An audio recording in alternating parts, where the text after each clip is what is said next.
வணக்கம் தோழர்களே, நான் சுந்தரவள்ளி. அதிர்ச்சியான தகவல்களை அடுக்கடுக்காக வெளியிட்டிருக்கிறது நக்கீரன். கரூர் சம்பவத்தில் திட்டமிட்டு விஜய் கூட்டம் எவ்வளவு அயோக்கியத்தனத்தை செய்திருக்கிறது என்று அம்பலப்படுத்தி இருக்கிறாரு கோபால் அண்ணன். அது மட்டும் இல்ல, விஜயினுடைய அரசியலுக்கு அவர் மகனே ஆப்பு வைக்கிறாருன்னா பாருங்களேன் என்ன நடக்குது தோழர்கள். கரூர் சம்பவம் தமிழ்நாட்டை உலுக்கி எடுத்தது மட்டும் இல்ல, இதுபோல இனி எப்போதும் நடக்கக்கூடாது என்று அரசியல் கட்சிகளுக்கு ஒரு எச்சரிக்கை செய்யப்பட்ட நிகழ்வு. ஆனா தன்னை பார்க்க வந்த மக்கள் 41 பேர் மரணத்துக்கு பின்பும் கொஞ்சமும் திருந்தாத, கொஞ்சமும் அரசியலை வளர்த்து கொள்ளாத, மக்களை பலிகடா ஆக்கிவிட்டு அதை வைத்து அரசியல் செய்கிற ஒரு மோசமான அச்சுறுத்தலான ஒரு கட்சி இருக்குதுன்னா அது தமிழக வெற்றி கழகம் தான்.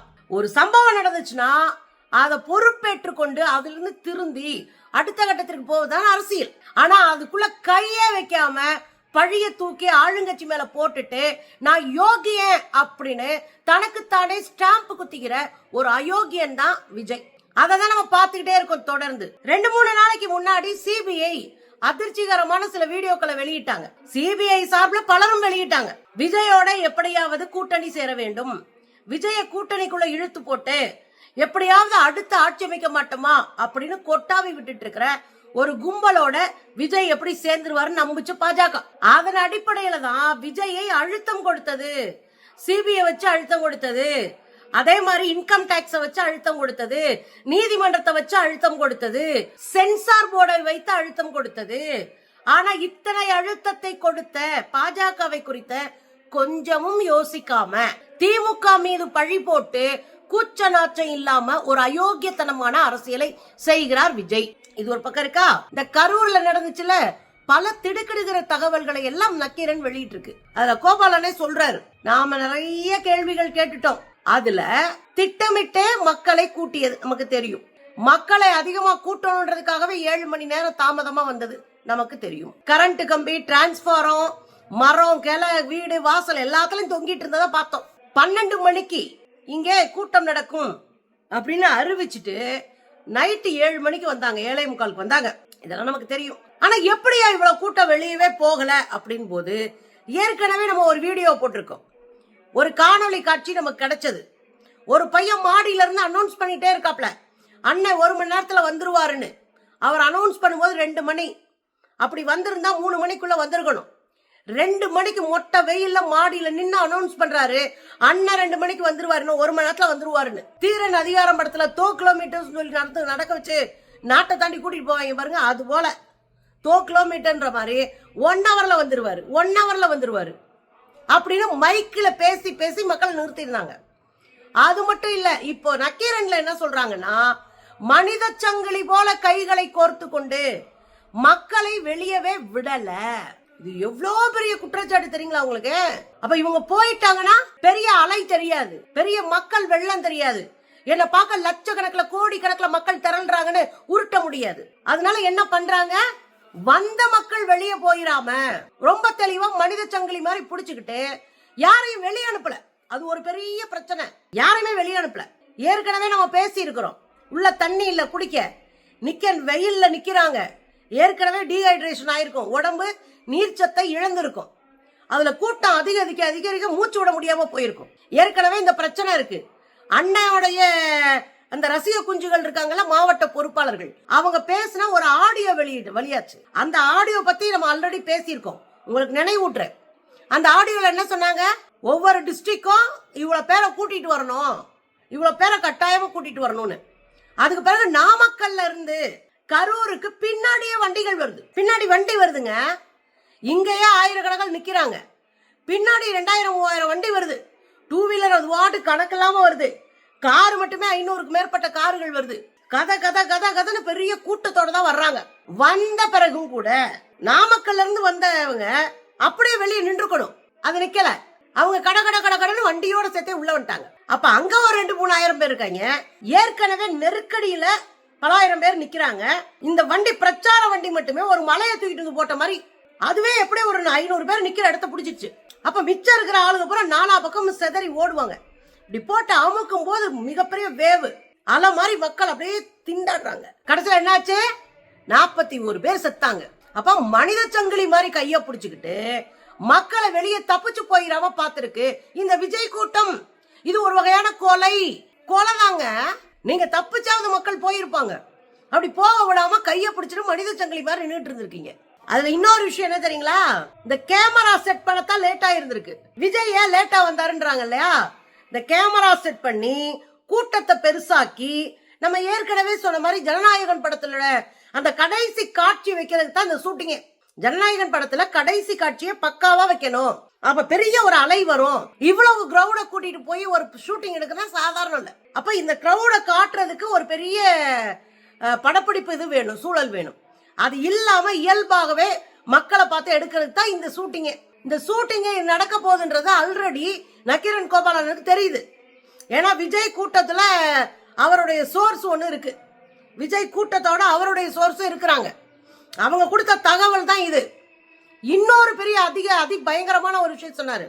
பவுன்சர் இருக்காங்கல்ல, அவரோட பயணித்த பவுன்சர்ஸ், அவர் தான் 2000-3000 பவுன்சர்ஸ் வச்சிருப்பாங்களே, அவரோடு பயணித்த இப்ப பயணிக்காத பவுன்சர் ஒருத்தர் கோபாலனுக்கு கால் பண்ணி பேசி இருந்திருக்காரு. அண்ணே உள்ள போகும்போது சட்டை அடைச்சிட்டாருன்னு, ஜன்னல்லாம் அடைச்சாச்சு, படக்குன்னு உள்ள போயிட்டார்.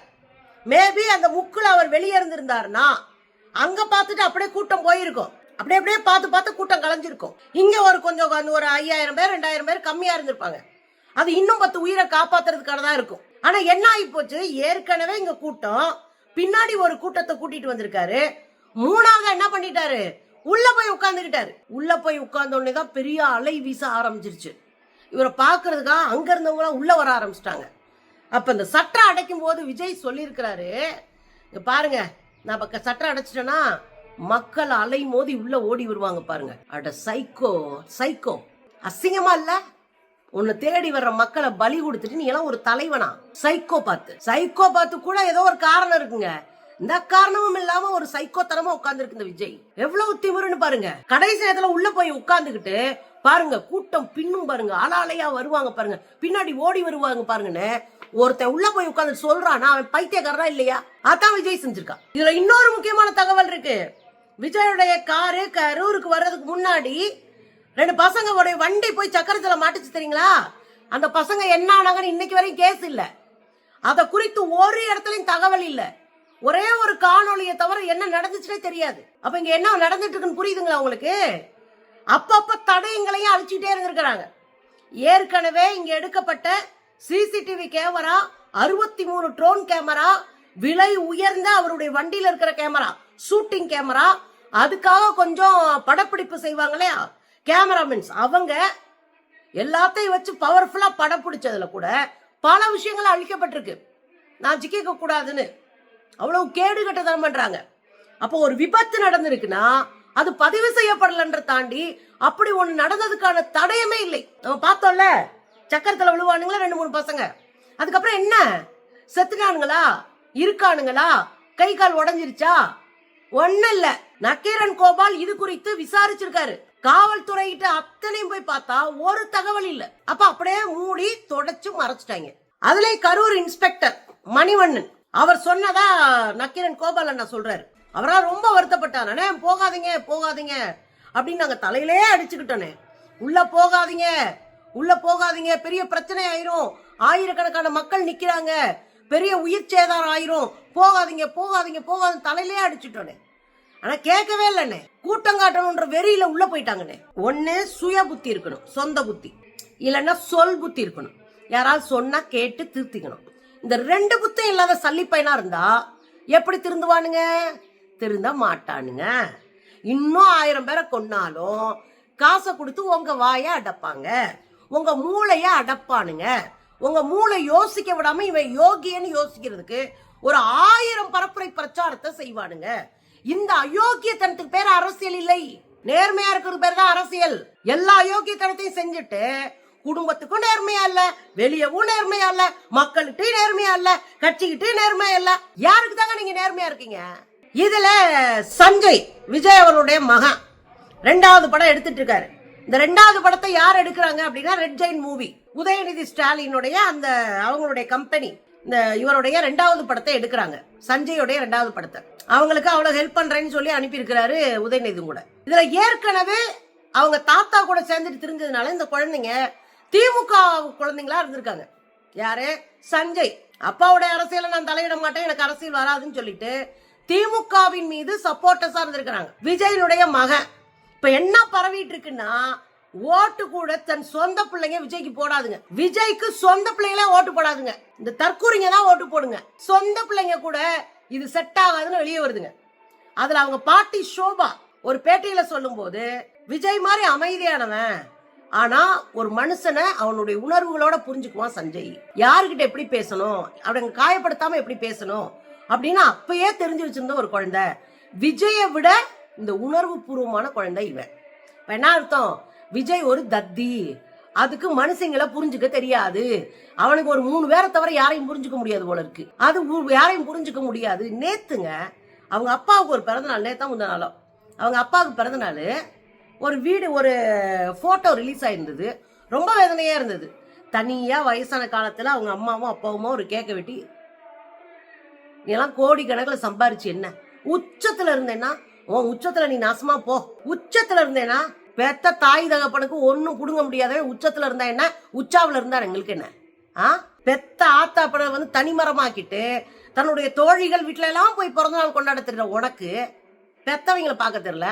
நீலாம் ஒரு முன்னுதாரணமான தலைவனா உன்னை நினைச்சுக்காது. ஒரு வழியா விஜயோடைய உண்மை முகம் உடஞ்சு வெளியே வருதுங்க. சைக்கோத்தனமான விஜயனுடைய செயல்பாடு, விஜயனுடைய கும்பல்கள் என்னென்ன பண்ணாங்க, எவ்வளவு துணை நடிகர்களை வச்சு அள்ளிட்டாங்க, கொன்னுட்டாங்க, குத்திட்டாங்க அப்படின்னு பரப்புறாங்கன்னு வரையும் அவ்வளவு டீடைல்டா பல உண்மைகளை போட்டு உடைச்சிருக்கிறாரு நக்கீரன் கோபால். விஜய் மாதிரியான ஆள்கள் தமிழ் சமூகத்துக்கு மட்டும் இல்ல, ஒட்டுமொத்த மனித குலத்திற்கும் ஆபத்தானவர்கள். நான் தப்பு பண்ணுவேன், தப்பு பண்ணிட்டு காசை கொடுத்து அதை சரி கட்டுவேன், அல்லது காசை கொடுத்து வாயடைப்பேன். காசுக்கு தெரியுதுங்கல்ல ஒரு கூட்டம், பிஆர்னு சொல்லுவாங்க, அதுக்கப்புறம் இன்ஃப்ளூயன்சர்ஸ் சொல்லுவாங்க. காசை கொடுத்தா எதை வேணாலும் கக்குங்க. அதுங்க கிட்ட காசை கொடுத்து வாந்தி எடுக்க வைக்கிறது இருக்குல்ல, இந்த அயோக்கியன் அரசியலுக்கு தகுதியற்றவன், ரொம்ப கேவலமானவன். பாஜக சங்க பரிவார கும்பலை விட கேவலமானவன். பார்த்துருந்துக்குங்க.